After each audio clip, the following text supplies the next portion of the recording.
అన్య మతస్థులు ఉన్న ఏరియా అది.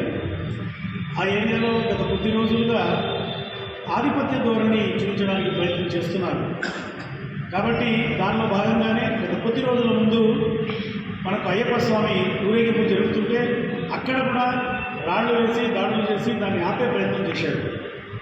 సరే, ఆ విషయాన్ని దృష్టిలో పెట్టుకొని పోలీసు యంత్రాంగం, జిల్లా యంత్రాంగం పీస్ కమిటీ సమావేశం పెట్టి ఒక సరి అయిన రహదారిని కూడా నిర్ణయించి ఆ ప్రకారం ఉత్సవాన్ని చేసుకోండి, అందరూ సహకారంతో ఉండండి అని చెప్పిన తర్వాత కూడా నిర్ణయించిన దారిలో వీరభద్రస్వామి బ్రహ్మోత్సవాల్లో భాగంగా జరుగుతున్న పార్వేట ఉత్సవంలో ఆ ప్రార్థనా స్థలం ముందుకు వచ్చినప్పుడు సహజంగా ప్రార్థనా స్థలాల ముందు వాయిద్యాలు వాయించరాదన్న చట్టం ఏదీ లేదు.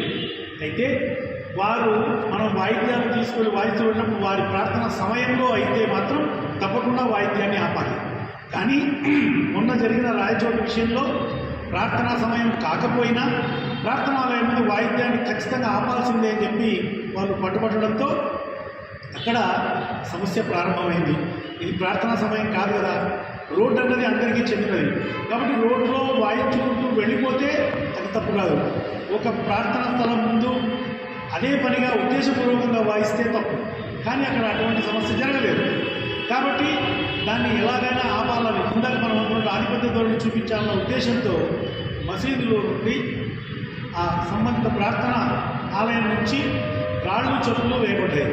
దీన్ని గమనించిన స్థానిక ఎస్పీ గారు లాఠీ చార్జ్కు అనౌన్స్ చేశారు.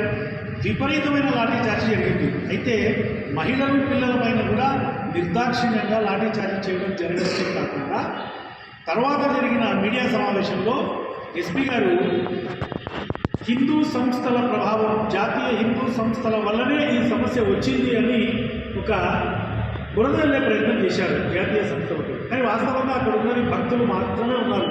జాతీయ సంస్థలకు చెందిన కార్యకర్తలు ఎవరు కూడా ఉత్సవానికి వెళ్ళలేదు. అయితే ఒక వర్గాన్ని, అంటే జాతీయ సంస్థలను ఎలాగైనా సరే ఇది చేయాలని, ఎందుకంటే ఆ సంబంధిత ఈవో రమణారెడ్డి గారు కూడా అవినీతి, ఆర్థికపరమైన అవినీతి అంశాల్లో కూరుకుపోయి దానికి కోర్టు ద్వారా ఆ రోజే తీర్పు కూడా రావడం జరిగింది. ఆయన కార్యకలాపాలను అడ్డుకోవడం జరిగింది. దీన్ని మనసులో ఉంచుకొని ఈ జాతీయ సంస్థల వల్లనే ఇలా సమస్య వచ్చిందని చెప్పి దాన్ని ప్రేరేపించే ఉద్దేశంతో పోలీసులతో కలిసి జాతీయ హిందూ సంస్థలపై ఒక కుట్ర పన్నే ప్రయత్నాన్ని చేస్తున్నారు. దీన్ని విశ్వ హిందూ పరిషత్ ఎట్టి పరిస్థితులను సహించేది లేదు. ఇంకా చెప్పాలంటే అక్కడున్న ఎస్ఐ తన మెడ మీద కాలు వేసి నా పైన హత్యా ప్రయత్నం చేశారని చెప్పి ఎఫ్ఐఆర్లో రాయించారు. ఆర్ఎస్ఎస్, విశ్వ హిందూ పరిషత్ కార్యకర్తలు అని చెప్పి ఇది పూర్తిగా అబద్ధమైన ప్రచారం జరుగుతున్నది. హిందూ సంస్థలను, హిందూ జాతీయ సంస్థలను బురదజల్లే ప్రయత్నం చేసి వాటిని తొలగించే ప్రయత్నాన్ని స్థానిక పోలీసులు చేస్తున్నారు. దీనికోసం ఆ సంబంధిత ఎస్ఐ మహిళలు, పిల్లలు చూడకుండా లాఠీ చార్జ్ చేసిన కానిస్టేబుళ్ల పైన కఠినమైన చర్యలు తీసుకొని వాళ్ళని వెంటనే సస్పెండ్ చేయాలి. రాయచోటిలో శాంతి భద్రతలు కాపాడడం కోసం రాష్ట్ర స్థాయిలో ఉన్న కార్యకర్తలను వాళ్ళు అక్కడ సమావేశపరిచి ఆ యొక్క విషయాన్ని అటు అవతల పెద్దలను, యువతల పెద్దలను సమావేశపరిచి దానికి ఒక సులభమైన మార్గాన్ని సంబంధిత జిల్లా కలెక్టర్ గారు, ఎస్పీ గారు చూసుకొని శాంతి భద్రతలు కాపాడాలని చెప్పి మీడియా ముఖంగా అందరికీ తెలియజేస్తున్నాం. జై శ్రీరామ్.